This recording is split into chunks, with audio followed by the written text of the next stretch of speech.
Il y a 100 ans, naissait le régime le plus criminel de l'histoire de l'humanité. Je veux parler du communisme. Solzhenitsyn rappelait que le monstre communiste tuait avant que son jumeau, le nazisme, ne tue. Qu'il tuait encore alors que le nazisme ne tuait plus. Et le communisme tue toujours. Alors que l'œuvre de mort du nazisme ne cesse d'être rappelée, celle du communisme est bien trop souvent occultée.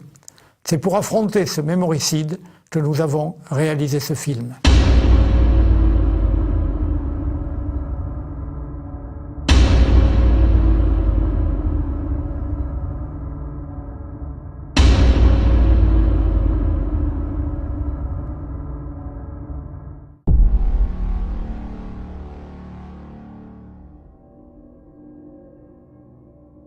Voici un siècle que ce que l'on a appelé la Révolution d'octobre, en réalité coup d'État communiste, triomphait à Pétrograd, capitale de la Russie, au matin du 26 octobre 1917. C'est le 7 novembre, dans notre calendrier, que ce nouveau régime s'impose. L'ancienne Russie des tsars sera appelée soviétique dès 1918, avant la création officielle de l'URSS en 1922. Le communisme est une très vieille idée. Le communisme, a-t-on pu dire, c'est la vieillesse du monde. Il est le fait de sociétés vieillissantes qui tendent à la sclérose totalitaire. Et un penseur aussi éminent que le russe Shafarevitch, compagnon de Solzhenitsyn, a écrit un livre majeur, Le phénomène socialiste, qui fait remonter le communisme à tous les plus hauts empires barbares de la Chine, forme de communisme aussi dans les civilisations de l'Amérique centrale. Donc, idée neuve, sûrement pas, mais idée réactualisée dans les utopies de notre civilisation et qui a émergé notamment avec la Révolution française, avec un Gracchus Babeuf, qui a été au fond le grand inspirateur. Il a été guillotiné ensuite, mais les révolutionnaires se dévorent entre eux.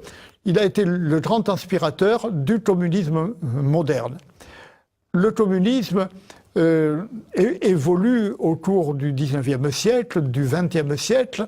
Dès le XIXe siècle, c'est l'apparition de Karl Marx avec Engels, c'est le manifeste du Parti communiste, personnage d'ailleurs extraordinaire que ceux de Karl Marx et d'Engels, dont on a trop oublié qu'ils étaient d'ailleurs des hommes de leur temps.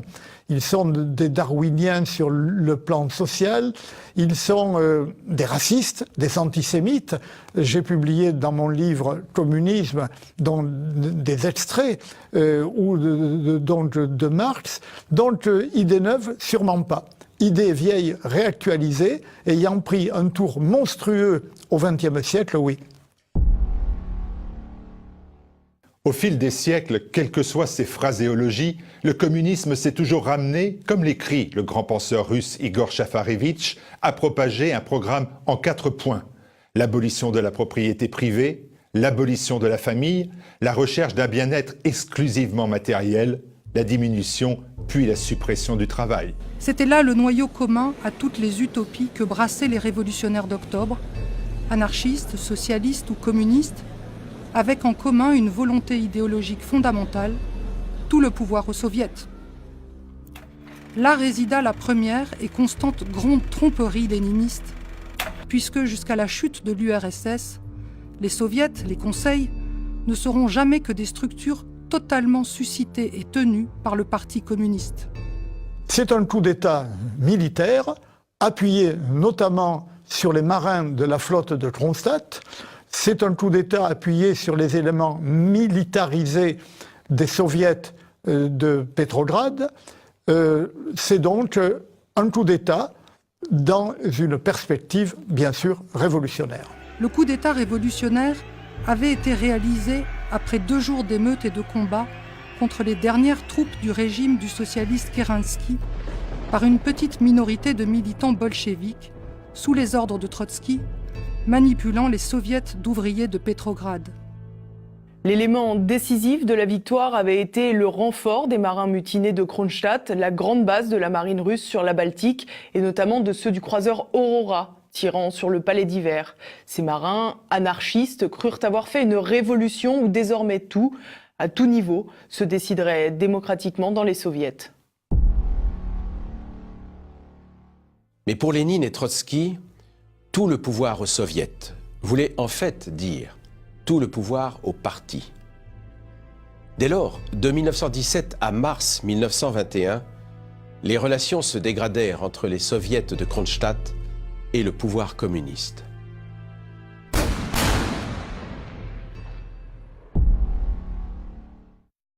Tout le monde, ou presque, se souvient de la chanson de Jean Ferrat, « Ma mémoire chante en sourdine Potemkin ». Jean Ferrat chantait les marins du Potemkin, ces marins de ce cuirassé mutiné en 1905 sur la mer Noire. Il n'a pas raconté la suite. Ces marins anarchistes de la flotte de la mer Noire, on les retrouve somme toute quelques années plus tard dans ce qui est la grande flotte russe sur les mers libres, sur la Baltique. Et les marins de Kronstadt, de cette immense, qui est toujours immense base de la marine russe, ces marins sont le fer de lance militaire de la Révolution. Les relations vont s'aigrir entre la direction bolchevique de la Révolution et les marins. Les marins protestent souvent. Alors, Trotsky, Lénine leur font savoir qu'il faut attendre, que l'âge d'or de la démocratie permanente, ça sera pour demain. Qu'en attendant, il faut de l'autorité. Qu'en attendant, il faut de la discipline. Et ça ne marche pas. Les marins se révoltent. Et là, la mémoire de Jean Ferrat n'a pas fonctionné. La mémoire de ce chanteur apparatchik bolchevique n'a pas fonctionné. Parce que les marins de Kronstadt vont se révolter et ils vont être anéantis sur ordre de Trotsky et de Lénine. Ils vont être anéantis notamment par la cavalerie de l'armée rouge qui s'est constituée depuis. Alors un certain nombre pourront fuir à travers la Finlande et d'autres connaîtront les exécutions et les goulags. Mais bien avant l'extermination des camarades de Kronstadt, sont apparus très vite ce que l'on peut appeler les phénomènes constants du communisme réel. C'est en les identifiant que nous pouvons peut-être aller à l'essentiel de ce que furent 100 ans de communisme.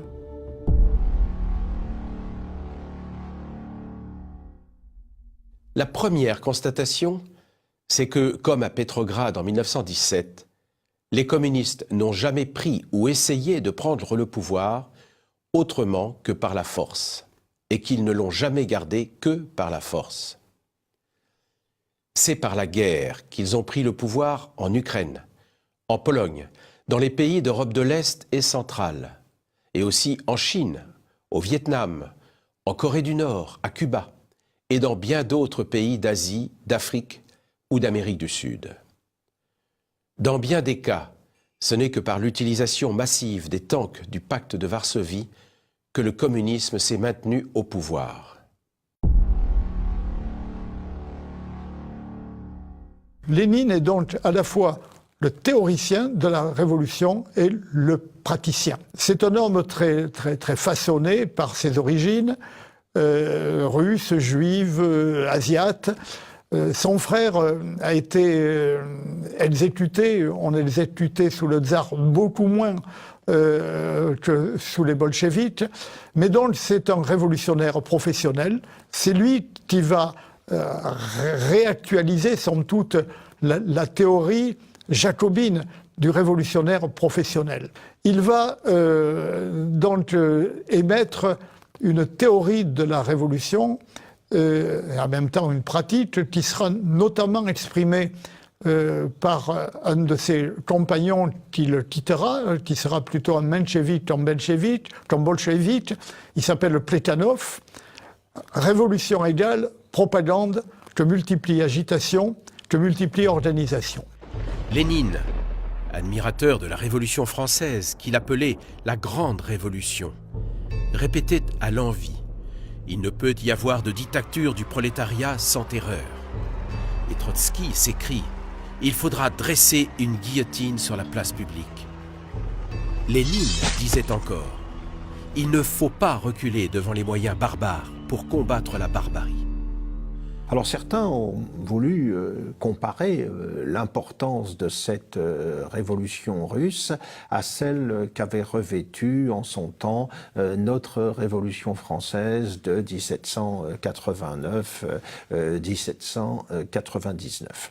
Et on peut constater d'abord que les soviétiques eux-mêmes et les révolutionnaires bolcheviques ont été les premiers à établir des liens entre les deux événements. En revanche, l'expérience robespierriste, les expériences marginales, telles que la conspiration de Babeuf, par exemple, en 1796, le recours à la terreur politique également, telle qu'elle a été théorisée par les bolcheviks, tout cela nous renvoie à un précédent français tout à fait évident. C'est un grand admirateur de la Révolution française. Il ne cesse de parler d'ailleurs de la grande Révolution française. Et pour lui, la Révolution doit être le fait d'un petit nombre d'hommes aguerris. Seulement, sous le régime tsariste qu'il appelait barbarie lui-même, Trotsky, Staline et bien d'autres dirigeants bolcheviques avaient été déportés plusieurs fois, jamais torturés, libres de leurs activités. Le communiste Isaac Deutscher, biographe de Staline, évoque Staline ramenant dans leurs isbas gibiers et poissons, et Trotsky, grand chasseur lui aussi, et encore Lénine, passionné par ses parties d'échecs, tous chaudement vêtus de fourrure. Les bolcheviks, eux, ne laissent aucune chance à leurs ennemis. Ce ne sont pas seulement des individus contre-révolutionnaires qu'il faut éliminer, mais des classes entières, martèle Lénine. En bien des pays, avant même la prise de pouvoir qui institutionnalise la terreur, les communistes l'infligent aux populations comme le prônent les maîtres de Lénine, Netchaïev et Bakounine, les auteurs démoniaques du catéchisme révolutionnaire, avec des mots comme assassinat, viol, massacre, torture, attentat.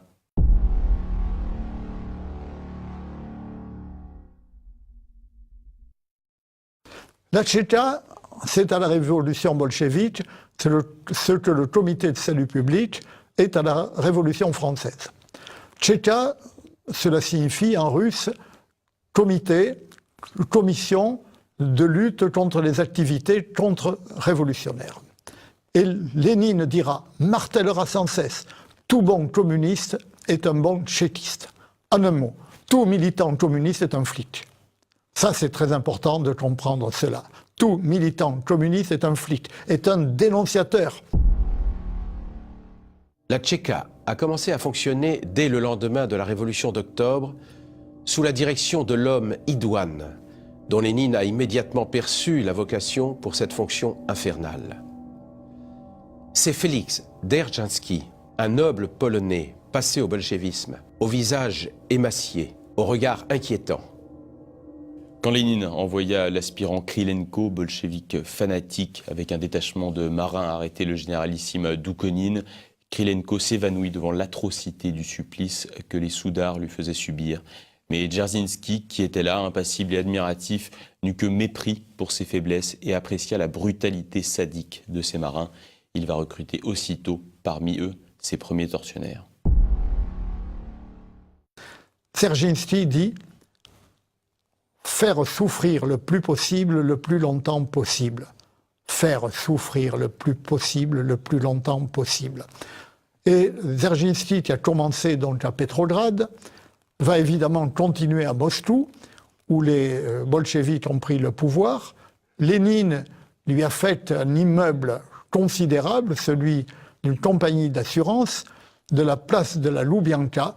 Ça deviendra la célèbre Loubianka, qui existe toujours. Cette Tchéka va prendre plusieurs noms en fonction de l'évolution de ses missions. Ça sera le GPU, ce GPU qui accomplira des œuvres de massacre, de génocide considérables. Ça sera le NKVD, ça sera le KGB, aujourd'hui le FSB. Lorsqu'on lit les proses politiques de Lénine, de Trotsky, Staline, puis de Khrouchtchev et Brejnev aussi, les rapports de Dzerzhinsky et de ses successeurs, Yagoda, Yenov, Beria, on est saisi par l'incessante répétition de certains mots. Au cœur de la mystique bolchevique reviennent en effet sans cesse purge, exécution, liquidation, déportation, épuration, extermination, mise hors d'état de nuire, écrasement. Ce vocabulaire, c'est celui de toute la continuité totalitaire qui va de Robespierre à Hitler et Staline via les jeunes Turcs, organisateurs du génocide des Arméniens. Dès que la Révolution, le 7 novembre 1917, a triomphé à Moscou, la Tchéka va s'installer à 2 pas du Kremlin, dans un vaste immeuble de l'avenue Loubianka, vite appelé la Loubianka, centre de la toile d'araignée de Dzerzhinsky. Là, dans les sous-sols, se trouvent les cellules exiguës et les bureaux d'interrogatoire, ainsi qu'un local destiné aux exécutions, spécialement aménagé.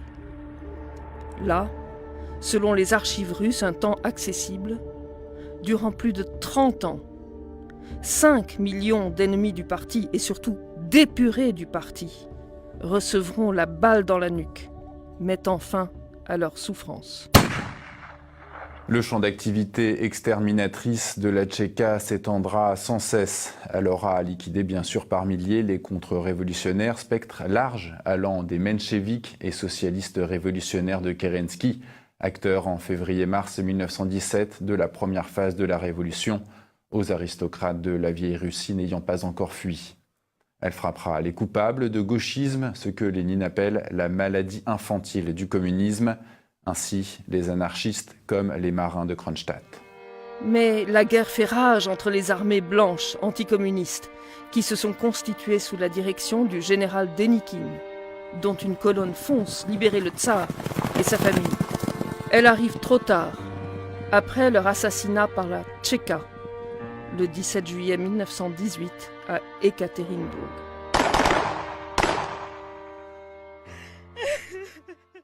Lénine n'aimait pas les ouvriers. Le secret du marxisme-léninisme, c'est le mépris pour les ouvriers. C'est la détestation des paysans. C'est déjà dans Karl Marx. J'ai parlé de Karl Marx, qui est un épouvantable bonhomme, qui n'a que sarcasme pour les gens sensibles à la charité. Pour Karl Marx, par exemple, les paysans, je cite de mémoire le manifeste du Parti communiste, il parle des paysans, cette couche inerte des classes les plus basses de l'ancienne société, cette racaille en haillons. Il n'a jamais vu un paysan de près. Pour Marx, la classe révolutionnaire par excellence, c'est la bourgeoisie. Cette bourgeoisie, je cite toujours le manifeste du Parti communiste, qui a fait accomplir à l'humanité de bien plus grands progrès que les pyramides d'Égypte, que les aqueducs de Rome. Donc vous voyez, Marx, lui, admire la bourgeoisie. Il en fait pas d'ailleurs partie, mais il a élucubré une idéologie, une théorie qui fait qu'il y aura une fin de l'histoire avec la conscientisation du prolétariat. Le prolétariat, c'est aussi une abstraction sous la plume de Marx et de Lénine. Pas plus Lénine que Marx, que Zinoviev, que Kamenev, que Trotsky, que tous les dirigeants ne sont des ouvriers. Les ouvriers, c'est la piétaille qu'il faut utiliser. Le prolétariat, c'est la masse. Engels écrivait déjà, dans le prolétariat, ce qui nous intéresse, ce n'est pas qu'il est pauvre, c'est qu'il est une force. Mais un autre danger se lève face à la dictature lénino-trotskiste. Les révoltes des ouvriers qui, bien avant les marins de Kronstadt, n'en peuvent plus de la tromperie des soviets et de la dictature du parti bolchevique. Au mois de mars 1919, des grèves éclatent dans tous les centres industriels de la Russie, de Petrograd à Toula et Astrakhan. Lénine ordonne la liquidation des meneurs. La Tchéka se structure partout en unité territoriale. Derrière l'armée rouge qui conquiert peu à peu l'immense espace russe et les pays que va annexer l'URSS, elle liquide partout férocement ou déporte les éléments considérés comme ennemis du communisme. On ne peut évoquer ici que quelques aspects de sa gigantesque œuvre de mort. Elle ne massacre pas que les ouvriers en grève, mais elle va avoir à faire face aux grandes masses paysannes qui refusent les réquisitions, la persécution antichrétienne et aussi la conscription. Pour ces raisons, dans de nombreux districts de la Volga, à l'Oural, comme dans l'ouest de la France en 1793, surgissent des foules de paysans russes, ukrainiens, tatars et bachkirs, armés de fourches, de pics et de faux. C'est l'insurrection des fourches, aussi appelée l'aigle noir et le laboureur. En face, avec leurs canons et leurs mitrailleuses, les brigades tchéquistes, renforcées par l'armée rouge, liquident des dizaines de milliers d'insurgés sans venir à bout de cette révolte qui s'étend sur des territoires immenses. Lénine, par exemple, parle des Vendées russes quand il évoque la résistance du monde paysan aux tentatives bolcheviques.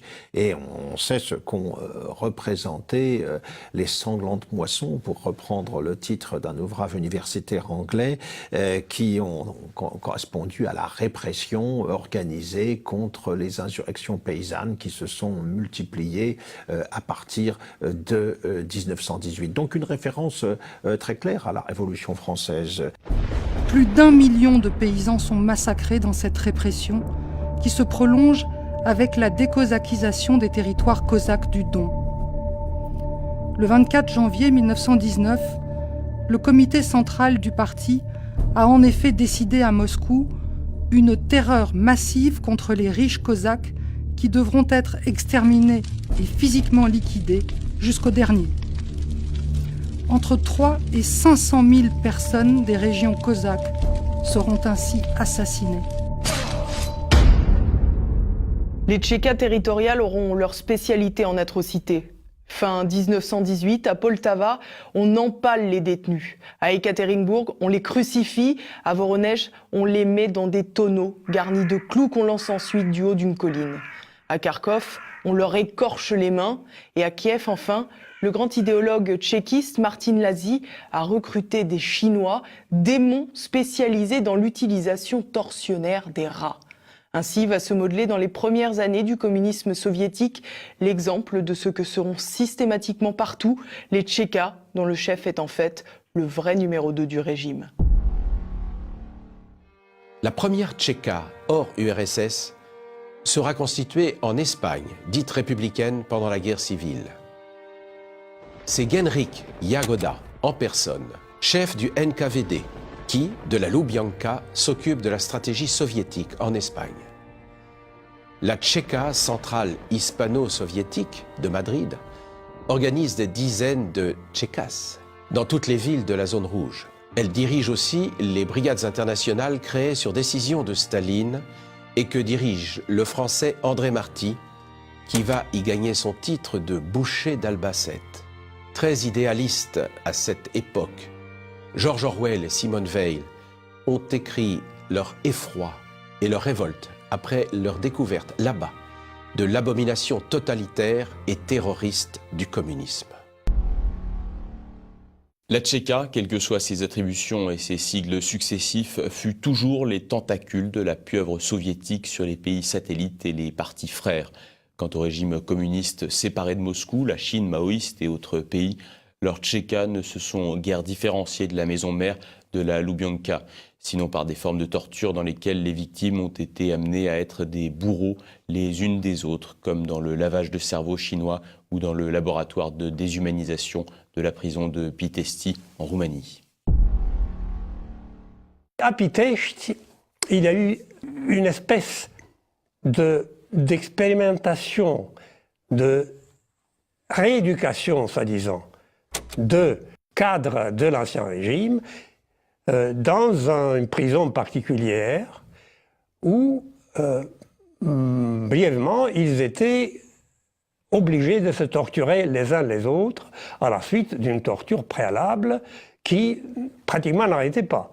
Ça continuait jour et nuit de manière à ce que les détenus étaient transformés en espèce de zombies incapables de réfléchir, et on les contraignait à se torturer entre eux, amis, pas amis, de manière à devenir des éléments qui s'intègrent à la nouvelle société et qui deviennent communistes.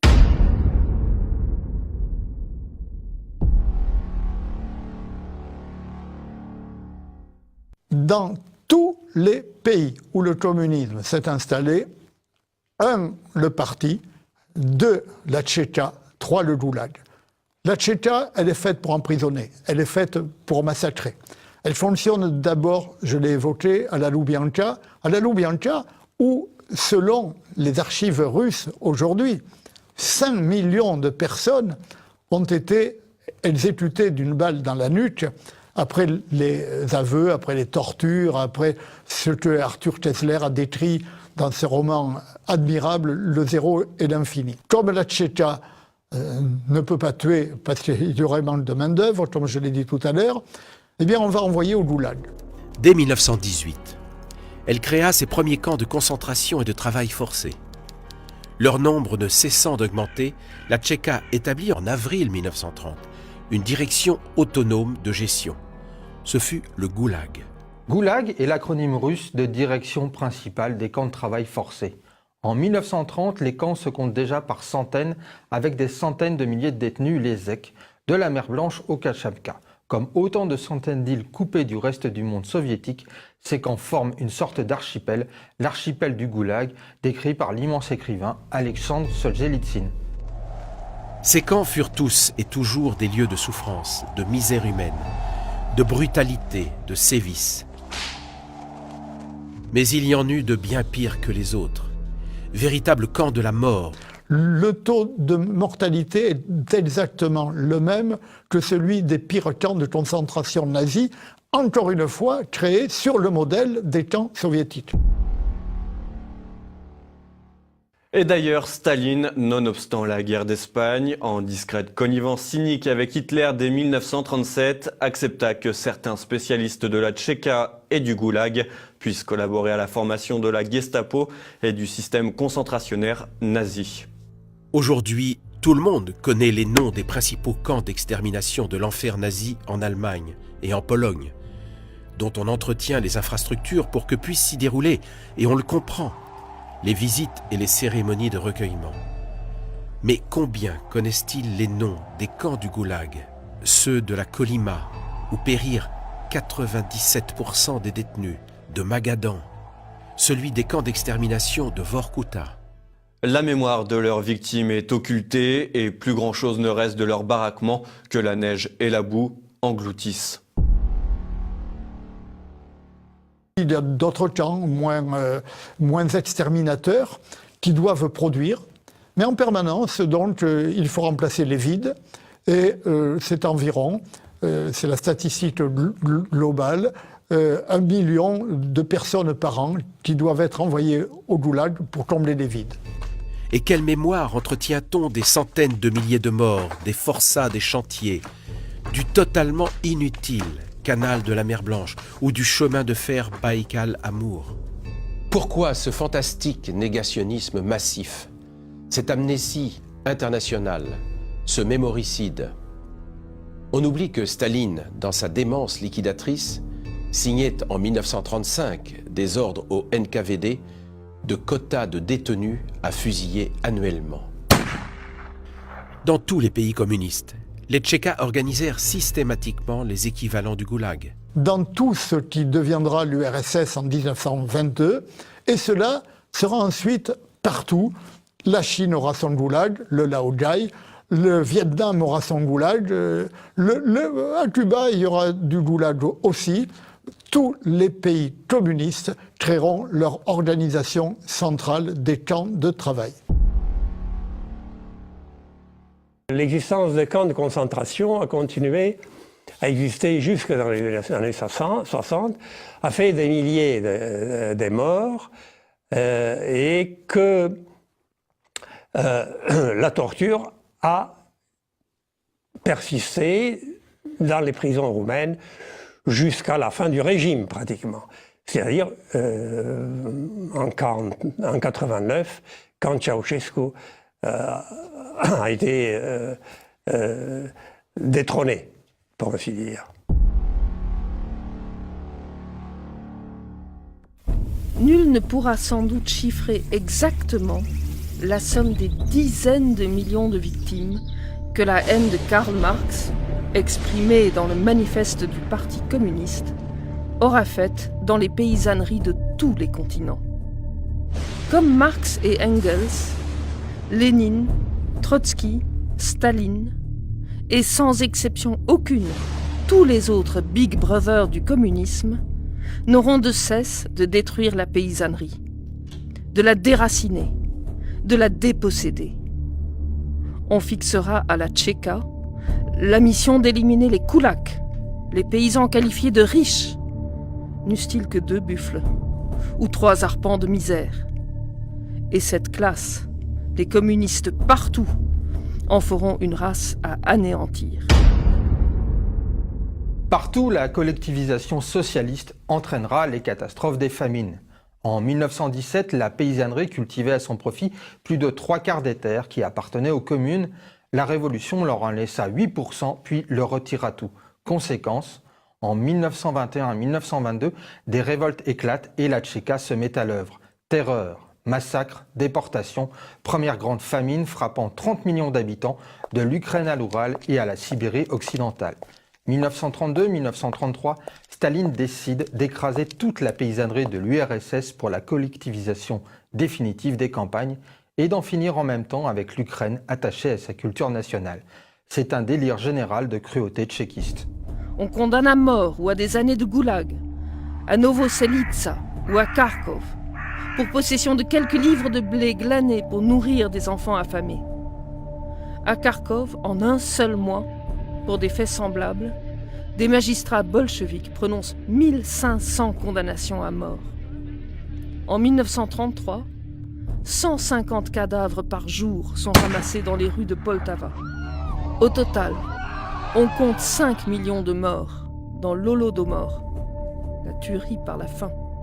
Ce génocide ukrainien sciemment voulu par Staline et mis en œuvre par le NKVD, auquel il faut ajouter le million de morts de faim en Sibérie, au Kazakhstan et dans les régions de la Volga. La faim terrible rend l'homme fou, capable de tout. Avec la famine se propage l'anthropophagie. On tue des enfants pour nourrir le reste de la famille. Atroce réalité longtemps occultée, mais que le négationnisme communiste n'est plus parvenu à dissimuler. Les tragédies de la faim en URSS anticipent de celles de la Chine. Mao lance en 1960 son plan de collectivisation générale des campagnes. C'est le tristement célèbre Grand Bond en avant. Désastre général, sous-production, massacre par centaines de milliers de paysans chinois. Grand Bond en effet, vers la plus grande famine de l'histoire. 13 millions de morts selon les documents officiels du gouvernement, entre 40 et 55 selon les historiens chinois. Le problème, c'est qu'il fallait que cette révolution se produisît un peu partout, jusque dans le moindre village. Et alors, dans un village de paysans pauvres, où trouver les contre-révolutionnaires? Il n'y a pas de contre-révolutionnaires. Et il y a la description de cette ambiance très particulière dans laquelle le village, en quelque sorte, se concerte, etc. Et on essaie de trouver quelle est la famille, quel est le groupe qui pourra servir de bouc émissaire et contre lequel on déclenchera artificiellement la haine, la purge, et que l'on mettra à mort à l'issue de ce terrible processus. Les pouvoirs communistes collectivisent aussi fanatiquement dans leurs autres pays conquis. Les mêmes causes produisent les mêmes effets, et des pires, avec les immenses famines au Cambodge, en Corée du Nord, en Éthiopie, et les disettes ou pénuries partout ailleurs.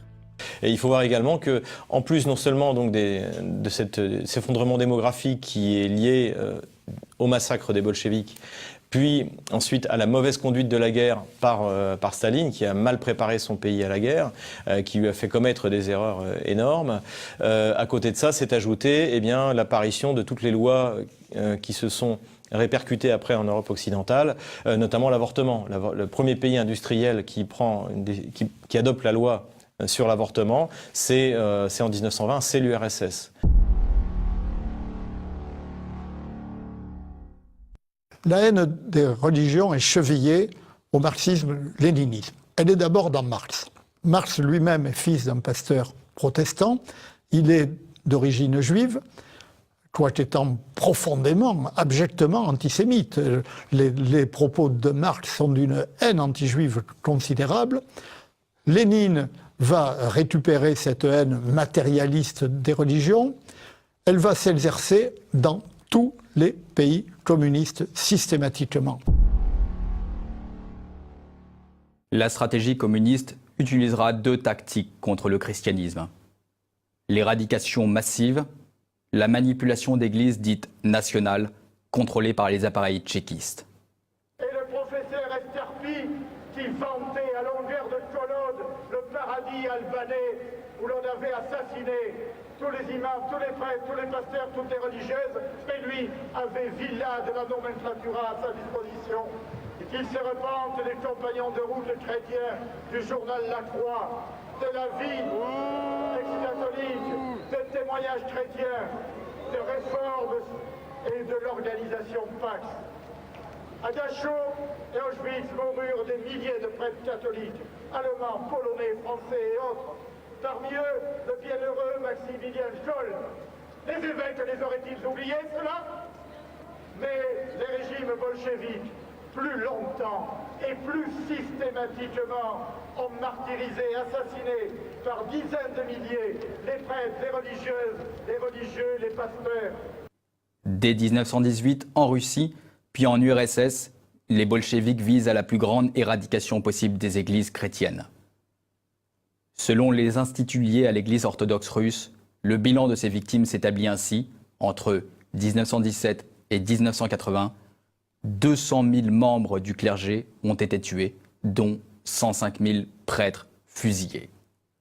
Dans la seule année 1922, 2691 prêtres, 1962 moniales ont été mis à mort. Janvier 1918, la Tchéka a passé par les armes le métropolite Vladimir de Kiev, primat de l'église orthodoxe d'Ukraine. À Kharkov, toujours en Ukraine, les tchéquistes torturent le vieil et saint archevêque Rodion. Ils le scalpent avant de l'achever. 1 an plus tard, à Perm, dans le nord de la Russie, ils enterrent vivant l'évêque Andronik. Ce n'est qu'un début. 19 mars 1922. Lettre de Lénine au bureau politique du parti. Extrait. Avec tous ces gens affamés qui se nourrissent de chair humaine, avec les routes jonchées par centaines de milliers de cadavres, c'est maintenant, et seulement maintenant, que nous pouvons, et nous devons, confisquer les biens de l'Église avec une énergie farouche impitoyable. Et encore, plus le nombre de représentants du clergé réactionnaire et de la bourgeoisie réactionnaire passés par les armes sera important, et mieux cela sera pour nous. Il y a la période bolchevique, donc qui est la pire. C'est là où les prêtres et les évêques enfin les métropolites plutôt, sont exterminés, où on détruit les églises, où l'athéisme militant laïcise de force tous les pans entiers de la société. C'est-à-dire que la déchristianisation du peuple russe par les bolcheviks a entraîné un affaissement moral. C'est des choses qu'on entend beaucoup dans les élites orthodoxes, notamment le métropolite Hilarion, qui est qu'on entend le plus sur cette question, en faisant perdre tout repère moral, en remplaçant la morale chrétienne par une espèce de morale révolutionnaire où finalement tout est permis. L'ordre est donné à la GPU de saisir tous les biens ecclésiastiques. Le bon peuple russe résiste, comme celui de France, lors des saccages et expropriations révolutionnaires. Le patriarche Tikhon les soutient. Il est arrêté le 10 mai 1922 et déporté. En Ukraine, sur les centaines d'églises de l'église autocéphale, en 1917, 2 resteront encore ouvertes, non sans danger. En 1935, 13 archevêques et évêques meurent en prison. Entre 1928 et 1938, plus de 3000 religieux périssent dans les camps. Quant à l'Église catholique uniate, elle est alors engloutie. Les musulmans aussi sont frappés. 70% des mosquées d'avant la Révolution étant fermées en 1936. Les juifs communistes, que, comme Solzhenitsyn, on peut qualifier de renégats, sont certes nombreux en montant vers les sommets du parti et de la Tchéka. Après ce dernier, les grands historiens juifs contemporains, Simon Sebag Montefiore et surtout Yuri Sletkin, dans le siècle juif, ont consacré bien des pages à cela, comme la grande journaliste française Annie Kriel. Mais le judaïsme est frappé aussi. Beaucoup de synagogues sont dévastées et nombre de juifs croyants seront exécutés. Après la guerre, les persécutions les plus dures à visée éradicatrice, sinon exterminatrice, sont de règle dans tous les pays communistes. En Europe, dans les pays catholiques à régime communiste, les États et leurs tchékas s'emploieront à briser la hiérarchie des églises, à leurs yeux criminellement coupables d'être en union avec Rome, un État étranger, le Vatican. Et donc là, il y aura deux stratégies par rapport au catholicisme. Une stratégie d'élimination et une stratégie de tentative de surgissement d'une église inféodée au parti. Alors ça, c'est très intéressant parce que ça échouera presque partout, mais pas partout. Le communisme va de même persécuter les chrétiens en Chine, en Corée du Nord, au Vietnam. En Chine, la résistance héroïque après tant d'évêques, de prêtres, de fidèles martyrisés continue aujourd'hui, car le régime de Xi Jinping demeure celui de la dictature de fer du Parti communiste chinois.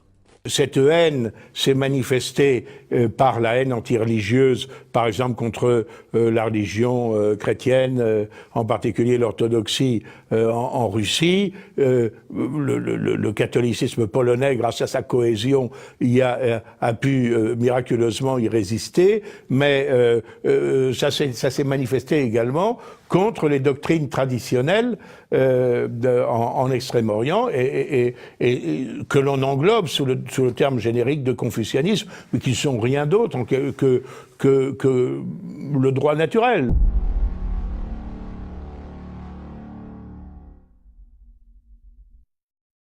Mais disons que j'avoue en toute sincérité que moi aussi j'ai été sujet à ce genre de lavage du cerveau qui commençait dès l'école élémentaire et qui continuait, qui était un mélange de persuasion insidieuse et de terreur en quelque sorte, qui se traduisait par le fait qu'en général, les familles ne discutaient pas avec les enfants de la situation réelle, dans la mesure où ils en avaient conscience. Ce qui fait que moi, évidemment, je me suis rendu compte à partir d'un certain moment que les sornettes qu'on racontait à l'école et à la presse ne correspondaient pas à une réalité. Et il n'empêche que ce système de lavage du cerveau laisse des traces et induit une espèce de reconsidération de valeurs.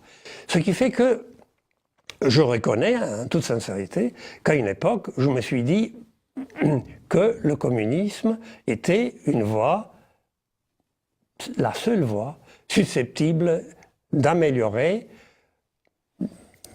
la situation de l'homme dans une société qui est inégalitaire, qui était inégalitaire, qui continuait d'être inégalitaire dans les pays de l'Ouest, et que par conséquent, le futur, l'avenir, cet avenir radieux dont parlaient les textes et les communistes, était réalisable dans les conditions d'une amélioration du système.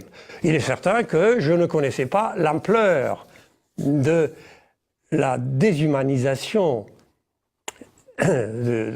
et qu'on m'avait épargné, du moins dans ma famille, la connaissance de situations qui étaient évidemment une cruauté tout à fait particulière. Et comme ça, je suis arrivé petit à petit j'étais jeune communiste, membre de la jeunesse communiste, et je suis arrivé, on m'a proposé d'intégrer l'organe central de la jeunesse communiste, et parce que mes conceptions politiques n'étaient pas tout à fait établies, si vous voulez, que j'avais été victime en partie de cet endoctrinement qui concernait l'intégralité de la population, et par opportunisme également parce que il y avait un aspect purement matériel. Les gens qui faisaient partie de cette élite communiste avaient d'autres possibilités matérielles.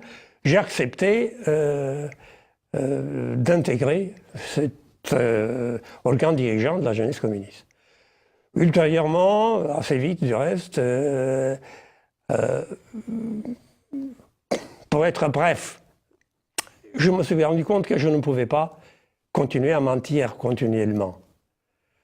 Et j'ai changé complètement d'opinion et j'ai demandé asile politique lors d'un déplacement à l'étranger.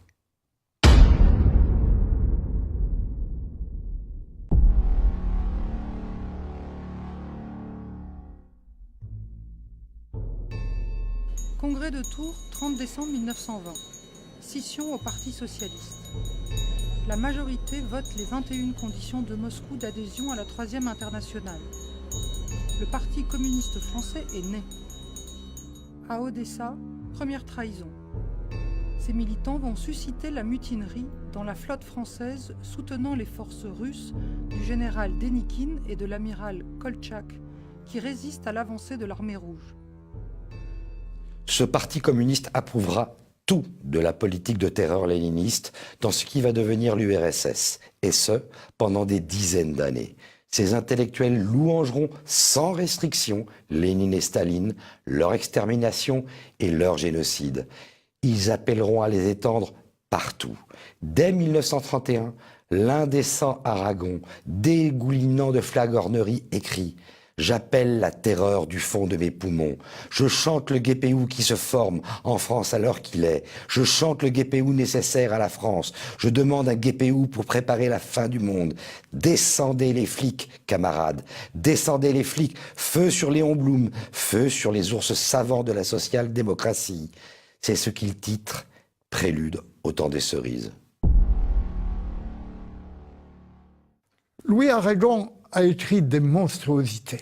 Cet homme-là, dont des lycées, des avenues et une station de métro tout près d'ici porte encore le nom, cet homme-là, qui a écrit de délicats poèmes, Les yeux d'Elsa, que sais-je encore, était un féroce stalinien, dont collabo capable de toutes les ignominies. J'appelle l'éclat des fusillades, j'appelle un GPU à la française.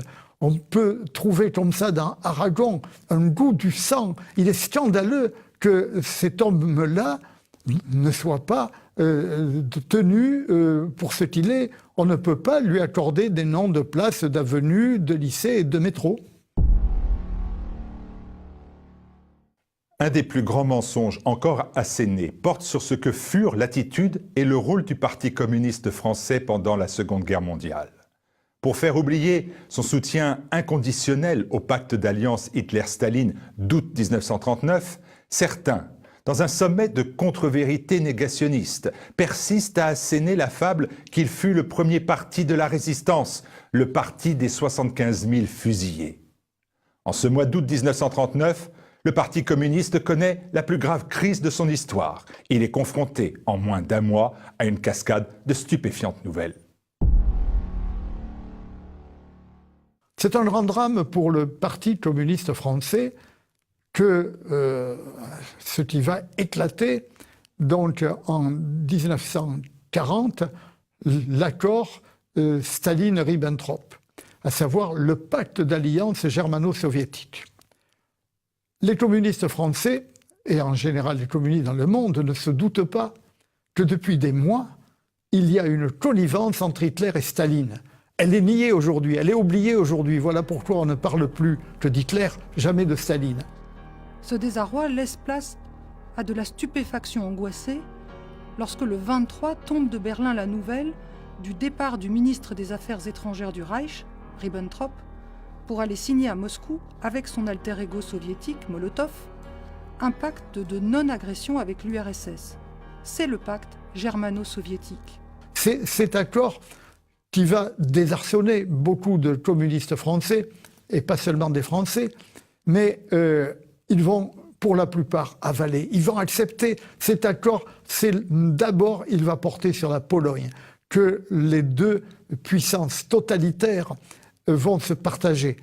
L'invasion d'abord par l'Allemagne, et quelques semaines après, l'invasion par l'Union soviétique. Mais entre-temps, l'armée allemande a envahi la Pologne.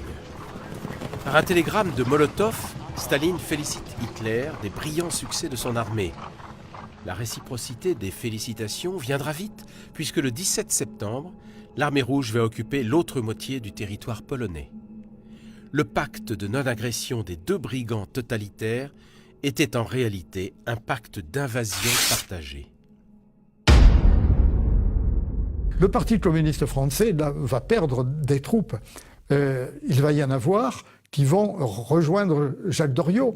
Jacques Doriot, c'est le numéro 2 du Parti communiste français. Il sera plus tard le chef du grand parti de la collaboration. La collaboration en France est un phénomène de gauche ou d'extrême gauche, avec Jacques Doriot, issu du Parti communiste, créateur du Parti populaire français, avec Marcel Déat, l'intellectuel du Parti socialiste. Il y a donc un grand désarroi. La ligne d'inconditionnalité stalinienne tient bon sous la main de fer du véritable patron clandestin du parti de 1930 à 1943 et dont le rôle demeurera longtemps inconnu, le chef en France de l'internationale communiste, le camarade Clément, de son vrai nom, Eugène Fried. Et il faut le savoir, le Parti communiste français, juste il y a très peu de temps, aura une double hiérarchie. La hiérarchie apparente et la hiérarchie réelle. Ainsi, alors que l'on croit que c'est Maurice Thorez puis Jacques Duclos qui sont les patrons du Parti communiste français, le vrai patron, ça sera Eugène Fried, l'homme de Moscou, l'homme de l'appareil clandestin du Parti communiste.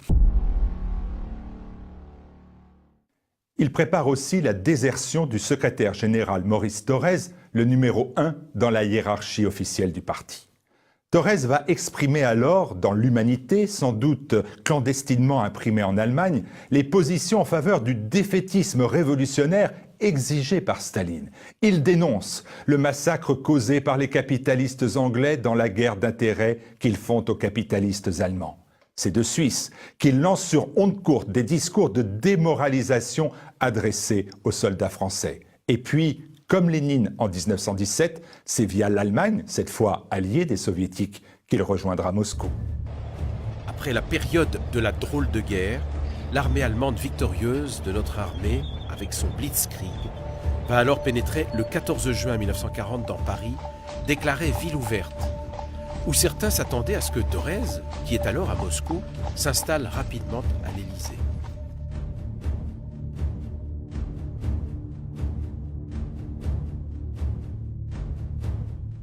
Nous sommes ici à Balakov, où il y a cette plaque que vous pouvez lire derrière moi, qui est dédiée à Maurice Thorez. C'est tout de même stupéfiant, parce que Maurice Thorez, connu sous le nom de traître déserteur, c'était le patron du Parti communiste français avant la guerre. En réalité, ça n'était pas lui le vrai patron. On l'a découvert plus tard qu'il y avait Eugène Fried. Eugène Fried, l'homme de Moscou. Thorez était celui qui était présentable. Eugène Fried, c'était l'homme du Comintern qui tirait les ficelles. Maurice Thorez a déserté sur ordre du Parti communiste. Il a disparu, on sait qu'il est passé en Suisse, on sait qu'il est revenu en Belgique, et puis on l'a retrouvé à Moscou. Il a passé tranquillement toute sa guerre dans une datcha que lui avait fournie Staline. En quoi il s'en est bien tiré, parce que beaucoup des invités de Staline ne rentraient plus jamais à la maison. Thorez est revenu en France, il a été ministre d'État du général de Gaulle, ma foi, il a été amnistié. On a concocté une loi pour lui et donc Maurice Thorez, c'est le bolchevique par excellence. C'est le bolchevique qui va tout accepter du pacte germano-soviétique. C'est lui qui va saluer les accords Hitler-Staline. C'est une plaque dédiée au plus grand collabo français, au premier plus grand collabo français, puisqu'à la fois collabo avec les soviétiques et collabo avec les nazis, puisque les soviétiques et les nazis collaborent pendant des mois et des mois, préparant le pacte germano-soviétique, et la rupture interviendra ensuite avec l'opération Barbarossa d'Adolf Hitler. Ce qui est important, c'est que tout de même, ça n'est pas le général de Gaulle qui, à la libération, a protégé la France du communisme.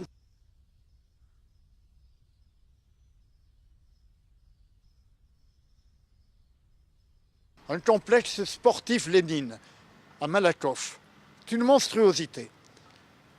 Selon l'expression de Volkov, la trinité du mal, Lénine, Trotsky, Staline. Pour ce qui est de la Russie, viendront d'autres monstres ensuite, Mao, Pol Pot et tant d'autres. Lénine, si pour parvenir à nos fins, il faut exterminer 90% de la population, nous ne devons pas hésiter. Lénine, créateur de la Tchéka, qui pour cela va trouver un homme, un monstre droit venu de l'enfer, Félix Dzerzhinsky, qui aura une maxime simple, faire souffrir le plus longtemps possible, le plus possible. Voilà qui était Lénine, ce monstre, créateur de la Tchéka, créateur des goulags, inspirateur de toutes les exterminations que les ouvriers de Pétrograd vont huer alors qu'ils s'aperçoivent de la réalité que va être le pouvoir soviétique. Lénine qui va donc faire fusiller à Astrakhan 4000 ouvriers en grève. Et nous pourrions continuer comme cela. Et voilà que cet homme qui a inspiré les plus grands massacres de l'histoire, les plus grands génocides de l'histoire, qui a inspiré Mao Tse-tung, Pol Pot, Mengistu, tant d'autres, eh bien, il a encore des plaques à son nom en France en 2017. Est-ce qu'on donnerait des plaques à Adolf Hitler, à Eichmann? Ben, on en donne à Lénine, on en donne à Maurice Thorez. C'est une monstruosité, un déni de justice pour les 100 millions de morts, de victimes du marxisme-léninisme. Lorsque les Allemands se seront installés dans Paris, auront établi leur commandanture, eh bien là, avec Eugène Fried, le patron Eugène Fried, ce jeune communiste tchèque, dont ils vont rentrer à Paris, ils vont coucher le soir même à l'ambassade de l'Union soviétique, et dès le lendemain, ils entament les pourparlers pour la reparution officielle de l'humanité, qui, jusque-là, était clandestine, puisque le gouvernement Daladier, et non pas le gouvernement du maréchal Pétain, le gouvernement Daladier d'abord, avait interdit le parti communiste. Otto Abetz, l'ambassadeur d'Hitler, écrira dans ses mémoires. Quelques semaines après l'occupation de la capitale française, de très hautes personnalités du Parti communiste français, interdit par décret du gouvernement, vinrent à maintes reprises me rendre visite à l'ambassade. Ils sollicitaient une intervention allemande pour la libération des communistes emprisonnés par Daladier et pour obtenir des services d'occupation l'autorisation de faire reparaître leur quotidien. Dans l'Humanité, publié clandestinement, on peut lire les innombrables appels à la fraternisation avec les soldats allemands. Cela n'ira pas au-delà du 22 juin 1941. Ce jour-là, en effet, à la grande surprise de Staline, qui ne voulait pas y croire, Hitler a déclenché l'opération Barbarossa de conquête de l'URSS. La Wehrmacht s'enfonce dans l'Union soviétique. Alors, un an après les premiers résistants ayant rejoint De Gaulle, souvent issus de la droite nationale, anciens cagoulards ou royalistes, les communistes vont rentrer dans la résistance, d'autant plus efficacement qu'ils ont depuis longtemps, selon les directives léninistes, doublé leur structure légale d'un appareil clandestin et de cellules formées pour le terrorisme. La première de ces cellules entrera en action le 22 août 1941, à la station de métro Barbès. où l'aspirant Moser, de la Kriegsmarine, est abattu par un militant de la jeunesse communiste, Pierre Georges, alias Colonel Fabien. On rentre alors pour plusieurs années dans la spirale sanglante des attentats et des fusillades d'otages exigées par l'occupant. Après l'exécution de ceux de Chateaubriand, le général de Gaulle, à la radio de Londres, désapprouvera d'abord les méthodes communistes. Un énorme et trop durable mensonge va porter sur le nombre de résistants communistes fusillés. Pendant plus d'un demi-siècle, la désinformation communiste martèlera sans vergogne que leur parti est celui des 75 000 fusillés. Ceci pour s'arroger un quasi-monopole d'héroïcité dans la résistance. Cette fable, même si elle est reprise quelquefois, a été totalement réfutée. D'abord pour la simple raison que le chiffre incontestable de tous les fusillés en France par l'armée allemande a été de 3100. Or, tous ces fusillés, tant s'en faut, n'étaient pas communistes. Et ne l'était pas notamment le premier condamné à mort pour fait de résistance, l'officier de marine, capitaine de corvette Honoré d'Estienne d'Or, qui était royaliste. Environ 2000 communistes, souvent héroïques, ont été passés par les armes. C'est considérable. On est tout de même loin du chiffre de propagande de 75 000. Bien sûr, sont morts aussi de nombreux résistants communistes dans la déportation. Mais l'accablante vérité, c'est que beaucoup de déportés sont morts dans les camps nazis parce qu'ils n'étaient pas communistes. Dans les camps fonctionna la solidarité communiste, puisque les capots, mi-représentants des déportés, mi-responsables de la bonne marche des camps, étaient du parti pour la plupart. Ainsi en fut-il du célèbre Marcel Paul, futur ministre de la production industrielle, selon le récit de Marcel Dassault dans Le Talisman, qui faisait à Buchenwald la pluie et le beau temps. Marcel Paul, qui pouvait bien se nourrir, avait pris du poids durant sa captivité. À la Libération, les communistes à leur tour fusilleront et souvent tortureront, quelquefois suite au pseudo-jugement bien expéditif de tribunaux d'exception et souvent sans jugement. La vérité est que s'il y a certes des victimes collatérales, le parti mène une politique de liquidation ciblée avec les exécutions dites sommaires, ce qui ne signifie pas toujours rapide. Car les pseudo-justiciers tuent de présumés anciens collabos de la Gestapo ou anciens partisans du régime de Vichy, mais aussi des personnes simplement considérées comme potentiellement ennemies, car susceptibles de s'opposer à une conquête communiste du pouvoir. Dans son histoire intérieure du Parti communiste, Philippe Robrieux évoque notamment le sort d'anciens responsables communistes coupables d'avoir résisté avant le parti, écœurés par le pacte hitléro-stalinien. Il y a donc une minorité désemparée de communistes qui n'acceptent pas cela. Ils ont désobéi donc aux directives de Moscou, aux directives de Staline. La discipline moscoutaire s'abattra sur eux, ils seront exclus du parti et certains même seront assassinés parce qu'ils n'ont pas témoigné d'une discipline bolchevique. Ainsi, dans le Limousin, les maquisards du colonel Guingouin liquident souvent sauvagement plus de 4000 personnes qu'une justice institutionnelle non communiste n'aurait évidemment pas toutes condamnées. Après des études minutieuses, ayant soupesé les chiffres contradictoires des premières évaluations, le grand historien, serviteur de la vérité, Robert Aharon, dans son Histoire de la libération de la France, conclut à une fourchette de 30 à 40 000 victimes sommairement exécutées sur un nombre total d'environ 200 000 personnes frappées par l'épuration. On ne peut dire s'il y a eu autant de victimes innocentes du fait des communistes que de communistes tombés dans la résistance. Ce qui est sûr, en revanche, c'est que les communistes qui faisaient campagne en 1940 pour les mots d'ordre staliniens contre la guerre impérialiste, allant jusqu'au sabotage, n'ont pas tous héroïquement par la suite donné leur vie ou n'ont pas tous été jugés.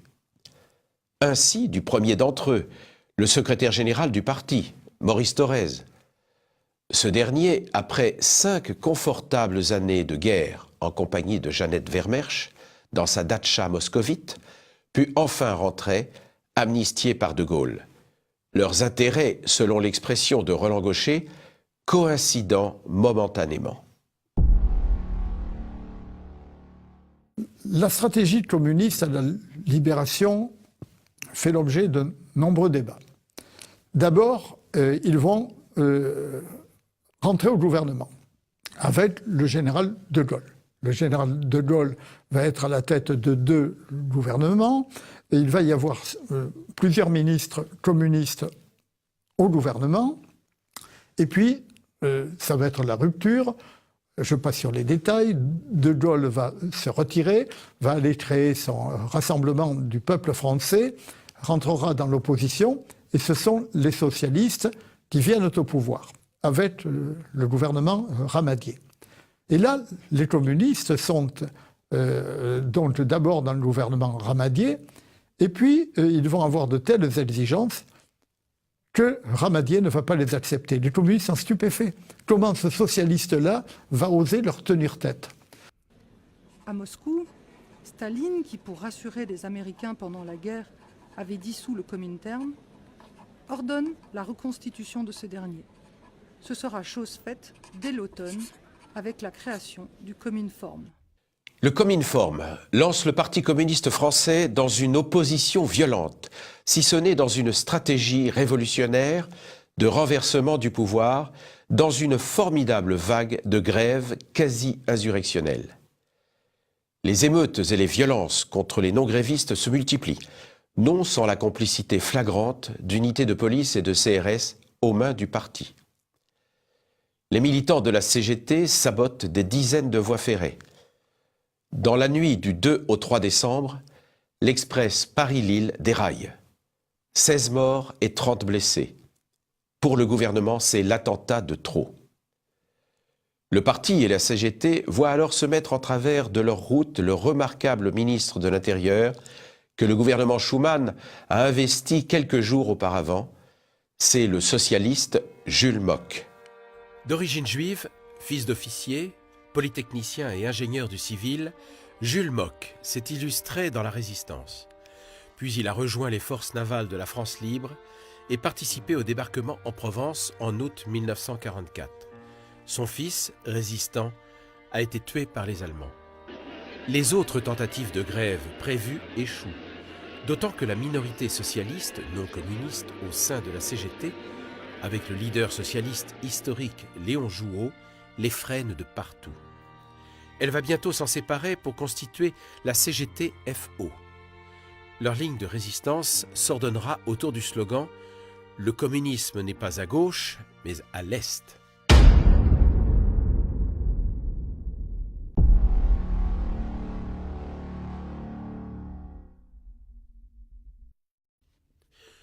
En juillet 1948, le Cominform réitère à la CGT des consignes de grève insurrectionnelle pour faire du bassin houillé du Nord une sorte de bassin rouge échappant à l'autorité gouvernementale.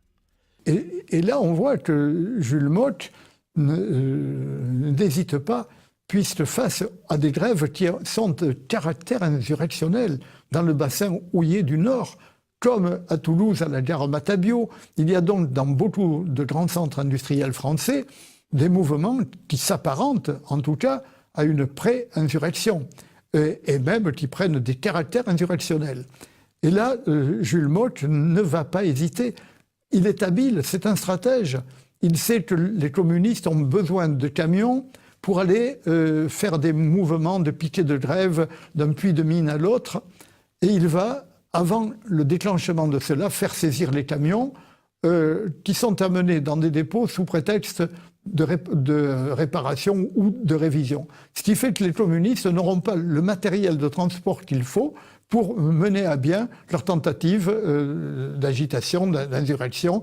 Donc c'est une victoire de Jules Mock qui, par ailleurs, mobilise tout ce que nous avons comme éléments blindés, comme troupes aguerries, qui a dissous les compagnies républicaines de sécurité contrôlées par le Parti communiste, là, les communistes ont face à eux un véritable stratège.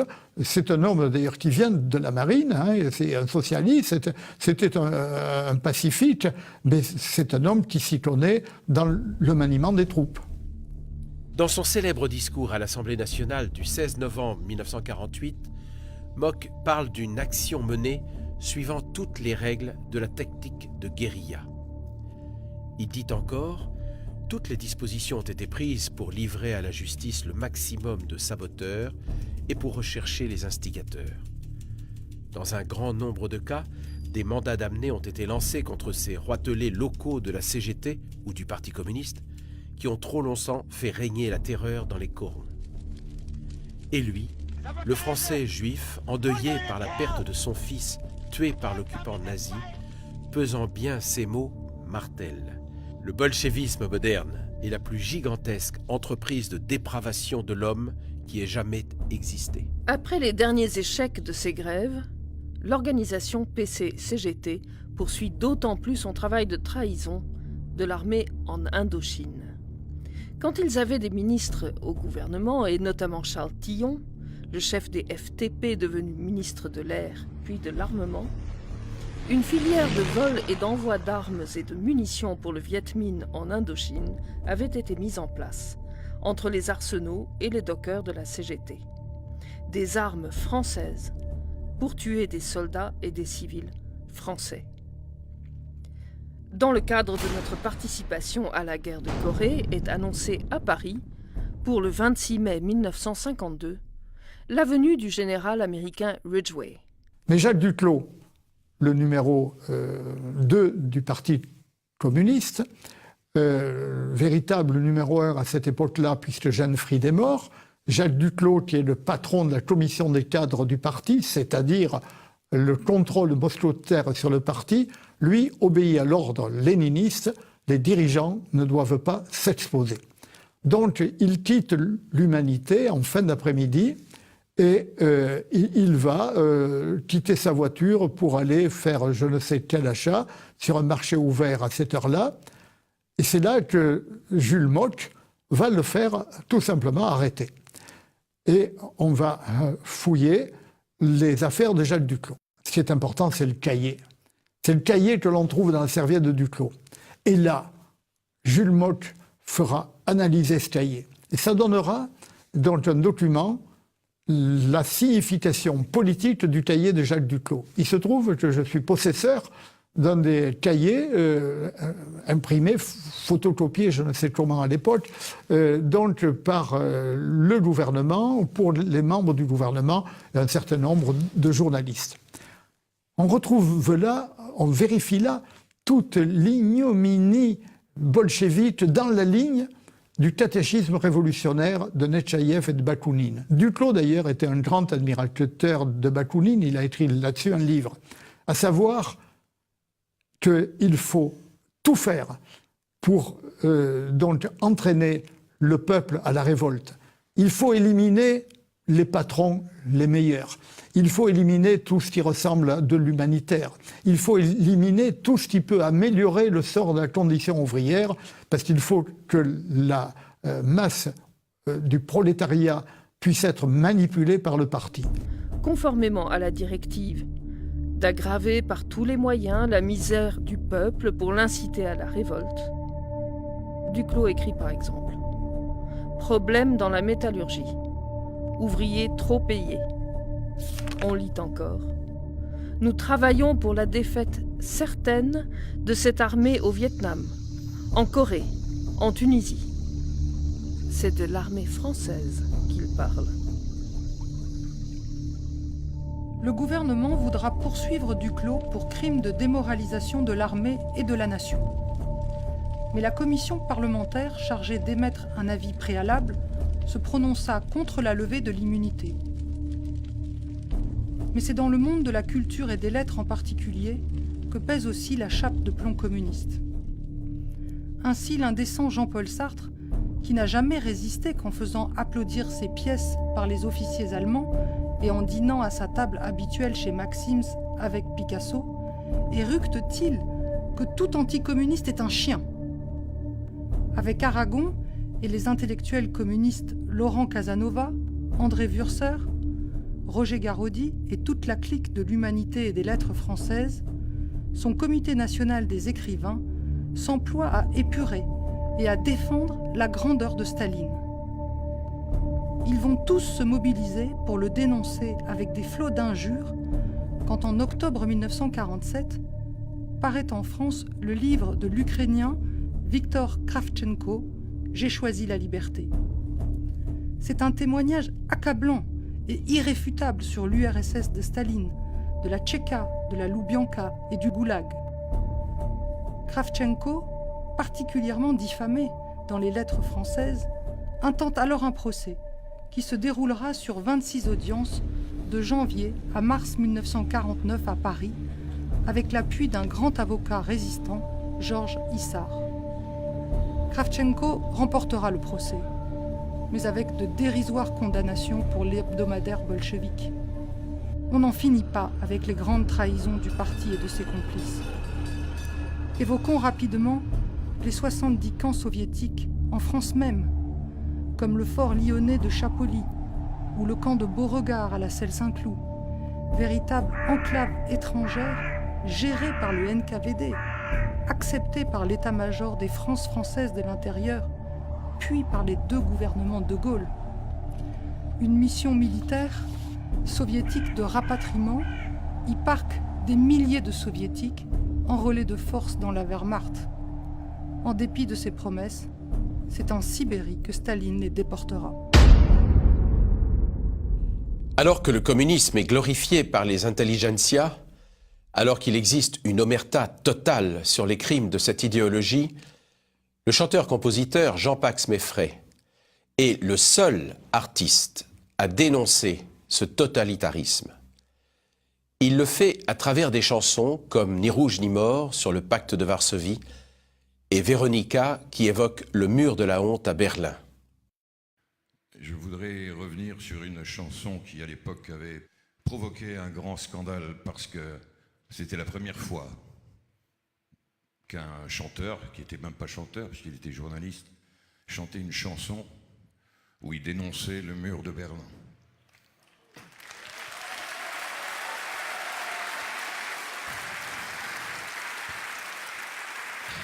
Parce qu'en faisant un petit effort de mémoire, on se souviendra qu'à l'époque, dans ces années-là, on parle des années 75, 80, 85, le mur de Berlin n'existait pas. En tout cas, il ne fallait pas en parler et malheur à celui qui voulait le dénoncer. Pourtant, en se référant à l'histoire, quelqu'un de beaucoup plus célèbre avait attaqué ce mur. D'abord, ça avait été Churchill en expliquant qu'un rideau de fer était tombé sur l'Europe. Et puis, ce fut John Kennedy, souvenez-vous.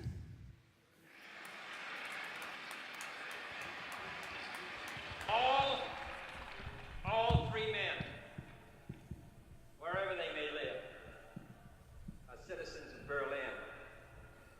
And therefore, as a free man, I take pride in the words, Ich bin ein Berliner. Elle avait les cheveux blonds fous, Véronica. Les yeux bleus tristes et un air doux, Véronica. À Berlin-Est, elle balayait les allées. Lorsque je l'ai rencontrée, je me suis approché d'elle, Véronica. J'ai trouvé qu'elle était belle, Véronica. Sous ses gants de laine usée, j'ai caressé de petits doigts, froid comme ce mur, droit. Souviens-toi de John Kennedy. Une journée de juin, le dit, devant le mur hérissé de barbelés, il s'est écrié: moi, je suis berlinois. Quand il parle humanité, je pense à toi, qui vivait de l'autre côté de ce mur-là, et qui rêvait un jour d'aller respirer le parfum de la liberté. Elle avait les cheveux blonds fous, Véronica, les yeux bleus tristes et un air doux, Véronica. À Berlin-Est, elle balayait les allées. Elle a voulu s'évader. Aujourd'hui, il ne reste rien de Véronica. Un peu de terre, une petite croix de bois.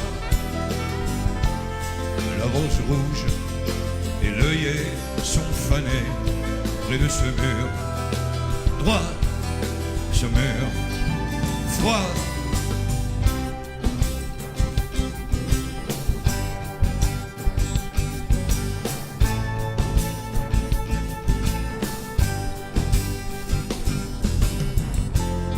La rose rouge et l'œillet sont fanés près de ce mur droit, ce mur froid. Je reste berlinois.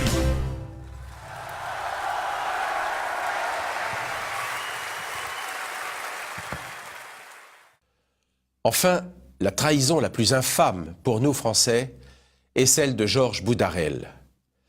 Ce dernier, professeur de philosophie en France puis à Saïgon, déserteur de son service militaire, ne va pas seulement passer à l'ennemi. Le Viet Minh va en faire le commissaire politique du camp 113, chargé de la rééducation des prisonniers français. Il y a un autre camp dans lequel est un commissaire politique qui est un Français d'origine. Il s'agit de Georges Boudarel. Il vient de la jeunesse étudiante catholique à Saint-Étienne. Et puis, il est passé en Indochine, il est professeur de philosophie au lycée de Saïgon, il sera muté dans un autre lycée, et il s'engage résolument aux côtés du Viet Minh, et là, il va accomplir un rôle absolument effroyable dans ce camp, qui est là un camp pour des soldats. Impitoyable, insensible à toute commisération, Boudarel rééduque du matin au soir des êtres que minent la faim, la dysenterie, les fièvres, les corvées les plus exténuantes. Donc Boudarel s'illustre là. Un simple exemple, un sergent d'origine polonaise a essayé de s'évader. On l'a rattrapé. On l'a mis dans ce qu'on appelle la cage aux buffles. La cage aux buffles, c'est sous les paillotes, donc l'endroit où les buffles sont attachés dans leur vermine avec les rats. Et là, le jeune sergent va serrer de très près au pilier, au poteau, je ne sais comment dire, de cette cage aux buffles. Il va agoniser pendant des jours et des jours. Et Boudarel n'intervient pas. Au camp 113, oui, au camp 114 aussi, au camp de Mokcho, au camp numéro 1, bien sûr, pendant encore un peu plus longtemps, dans le pénitencier de Thuyen Quang, où après une évasion, je suis resté 18 jours avec les fers aux pieds, les mains attachées dans le dos. Et on ne me donnait mon riz que une fois entendu mon autocritique ou quelquefois écrite. Bien sûr que ce qui s'est passé dans les camps, c'était absolument affreux. Vous avez entendu parler de la mort. Mais la mort, c'était encore plus épouvantable. Tout à l'heure, j'ai lu 60%. Non, au camp 113, au camp 114 où j'ai été, c'était à peu près pareil. 70%. Mais comme ça ne durait pas 2 ans, ça faisait plus de 35% par an. Alors vous voyez, sur des camps de 350, 400 prisonniers, ce que ça peut faire. C'est absolument épouvantable. Et surtout quand vous n'avez pas même un mouchoir à leur mettre sur le visage, avant de les recouvrir de terre. Moi, j'ai été tout à fait particulièrement soigné, vous comprenez, dans ces camps. On me nommait responsable de l'hygiène à l'infirmerie que mon frère Tomasi appelle la morgue. Effectivement, c'était pareil. Tous les matins, je ne pouvais pas réveiller certains des camarades. Et ma mission de chargé de l'hygiène, ça consistait, c'est l'ambassadeur qui vous parle, ça consistait à ramasser les excréments avec ses mains par terre sous les bas-flancs, hein, et de faire en sorte qu'il y ait un minimum de propreté. J'étais le seul à avoir un casque. J'avais jamais voulu jeter mon casque, un casque d'acier. Et je faisais bouillir des pans de chemise qu'on déchirait. On n'avait plus de chemise, forcément. On en faisait des pansements sur des plaies absolument épouvantables. Jamais je n'ai vu ni un chef de camp, ni un commissaire, ni bien entendu Boudarel, le commissaire politique était déjà là. Je ne l'ai pas beaucoup rencontré parce que moi j'étais dans l'infirmerie et bien entendu il n'y a jamais foutu le nez, vous comprenez, dans ces miasmes, c'était pas pour lui. C'est le 13 février 1991, alors qu'il animait au Sénat un colloque sur l'Indochine, que Georges Boudarel fut reconnu comme le tortionnaire du camp 113 par Jean-Jacques Beucler, ancien secrétaire d'État aux anciens combattants et ancien combattant d'Indochine, qui, prisonnier, avait pour sa part passé 4 ans dans le camp numéro 1. Vous vous rendez compte, sous les voûtes d'or du palais du Luxembourg, cette pourriture apparaissant à la table du colloque, et des camarades découvrent Boudarel, là, qui va prendre la parole, et c'est là qu'on intervient.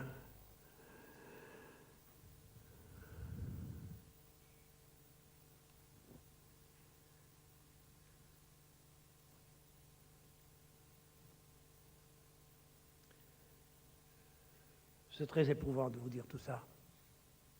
Dans ce camp, on mourra davantage qu'à Auschwitz. C'est un camp d'extermination. Un camp d'extermination par la souffrance, terriblement. Un simple exemple. Les prisonniers sont harassés de travail. Mais le soir encore, il faut qu'ils chantent la gloire de l'oncle O. Et là, d'ailleurs, prisonnier dans un autre camp, un homme remarquable qui deviendra le colonel Weinberger, écrit ceci. Ce colonel Weinberger est un juif qui se convertit au catholicisme à Auschwitz. Il réchappera d'Auschwitz. Et il réchappera aussi dans ces camps d'extermination de Viet Minh. Mais il écrit, au moins à Auschwitz, on ne nous obligeait pas à chanter la gloire de nos bourreaux. Tandis que dans les camps comme celui de Boudarel, chaque soir, nous devions chanter la gloire de Ho Chi Minh. Dans le camp 113, le taux d'extermination avait été celui des camps de la mort nazis ou soviétiques, plus de 70%. Boudarel aurait dû être évidemment poursuivi pour crimes contre l'humanité. Devant nos juridictions, les survivants réclamèrent en vain cette justice. Le pouvoir judiciaire leur opposa que la qualification de crime contre l'humanité était réservée conformément au jugement du tribunal militaire international de Nuremberg, où siégeaient aussi des magistrats de Staline, au seul crime perpétré par les nazis. Immense déni de justice. Le 9 novembre 1997, nous avons organisé à la Mutualité une journée de ce que devrait être un procès international des crimes du communisme sur le cas particulier du traître tortionnaire Boudarel. Cette audience devant des milliers de personnes, présidée par Jean-Baptiste Badji, grand avocat, héros de la guerre et de la résistance, fut conclue par un texte ovationné décrétant d'indignité nationale le traître tortionnaire Boudarel.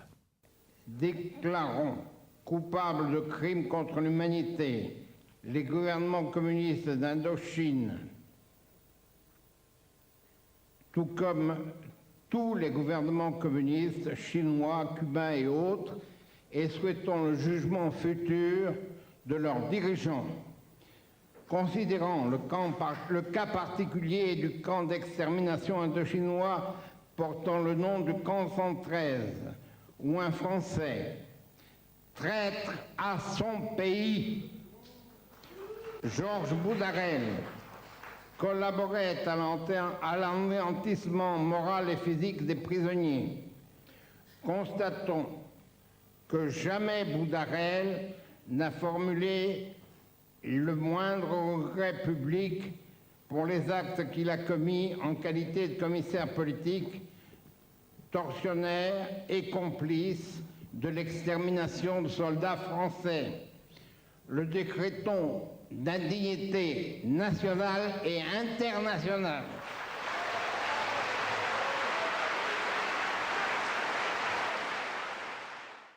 Des procès nationaux pour juger des responsables d'abominations communistes ont bien eu lieu dans certains pays.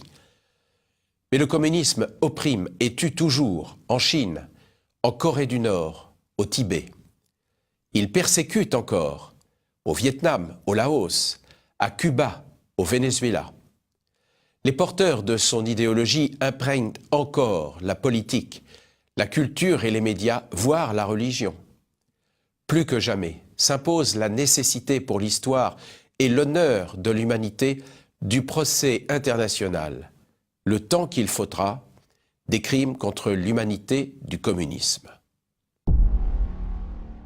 D'abord, je pense que malheureusement, le communisme opprime encore, en gros, 1/5 de la planète, notamment la gigantesque Chine.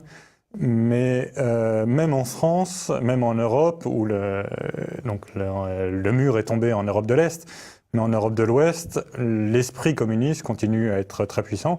On a vu quand même aux dernières présidentielles de 2017 que 3 candidats sur 11 se déclaraient communistes, ce qui est ahurissant, et personne ne leur a tenu la contradiction, personne ne leur a dit que le simple fait d'adhérer à une idéologie qui avait fait 100 millions de morts, au moins, justifiait leur déclassement, leur incompatibilité avec la fonction de la magistrature suprême pour la France, qui est quand même le pays de la liberté à l'origine.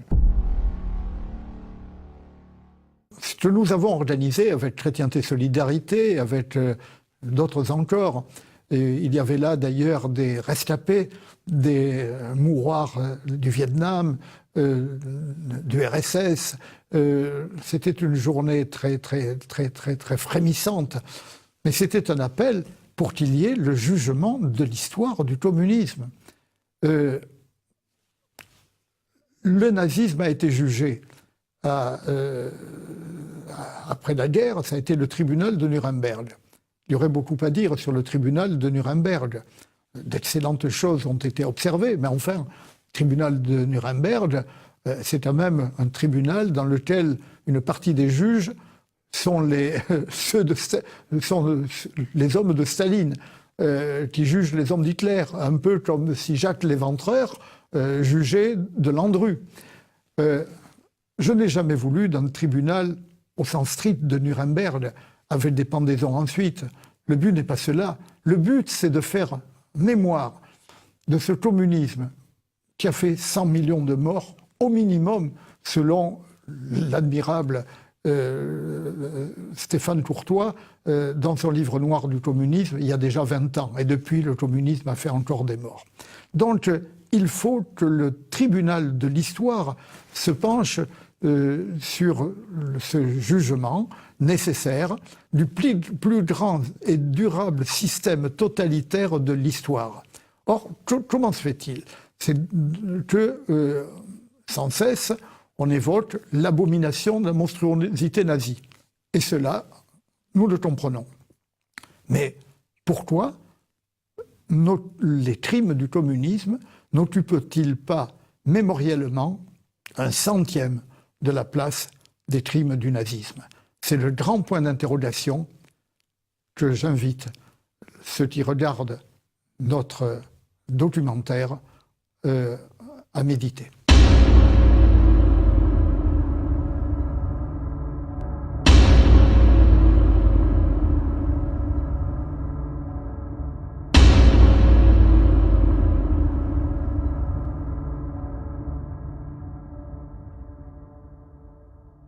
puisqu'il faut le dire en chanson. Parce que la guitare est devenue une arme.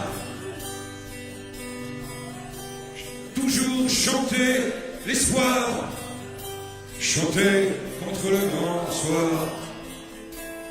Toujours chanter pour l'Occident.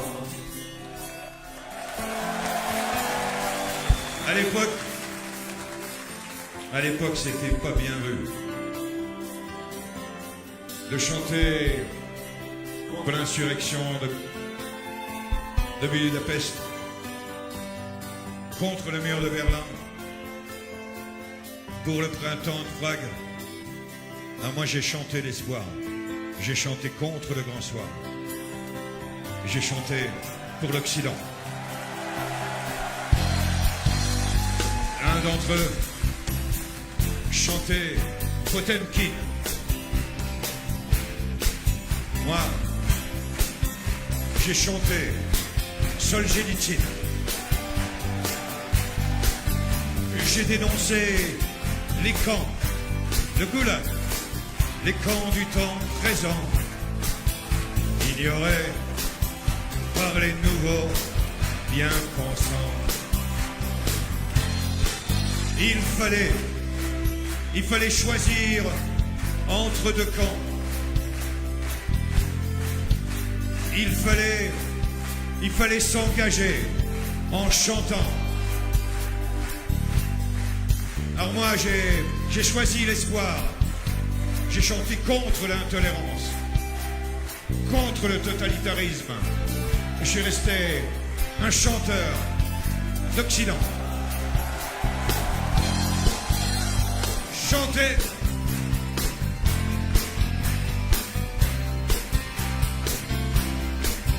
Puisqu'il faut s'engager en chantant. Alors, chantez l'espoir, toujours entre le grand soir. Chantez fort, chantez pour l'Occident. Merci beaucoup. Au revoir tout le monde.